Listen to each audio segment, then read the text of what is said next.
নিত্যপণ্যের বাজারে অস্থিরতা কাটছেই না। দ্রব্যমূল্যের ঊর্ধ্বগতিতে বিপাকে পড়েছে স্বল্প আয়ের মানুষ।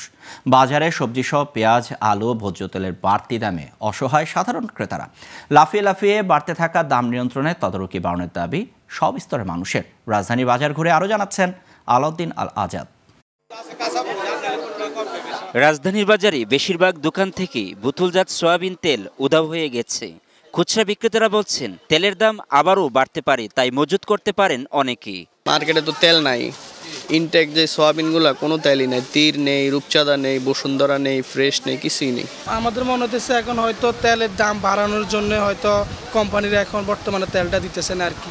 তো পরবর্তী তেলের দাম বাড়বে, তখন গাড়িটা বাড়াবে, তারপরে তেলটা ছাড়বে আর কি। এদিকে সপ্তাহ ব্যবধানে কেজি প্রতি 200 থেকে 300 টাকা বেড়েছে ইলিশের দাম। সেই সাথে অন্যান্য মাছের দামও বাড়তি। গত সপ্তাহে এই সপ্তাহে কেজিতে কিছুটা বাড়তি আছে মাছের দাম। এখন এগুলো হলো 1 কেজি 300 গ্রাম সাইজের মাছ। এটি আজকের বাজারে আমরা 2100-2200 করে বিক্রি করতেছি। গ্যাসের সপ্তাহ 2000 করে বিক্রি করছিলাম। তো আগে যে অবস্থা ছিল, প্রতিটা মাছের দামই একটু বেশি বেশি করে মনে হচ্ছে আমার কাছে। ডিমের বাজার অপরিবর্তিত রয়েছে। ফার্মের মুরগির ডিমের ডজন পাইকারি বাজারে 140 থেকে 145 টাকায় বিক্রি হলেও মহল্লার দোকানিরা রাখছেন বেশি। আমদানি হলে ডিমের দাম আরও কমতে পারে বলে জানান বিক্রেতারা। এখন লাল ডিমের ডজন চলতে আছে 140 টাকা, মানে হালি পড়তে আছে 47 টাকা। তাড়াতাড়ি সরকারে যে নির্ধারিত রেট করে দিছে এটাতে তার কমতেছে না।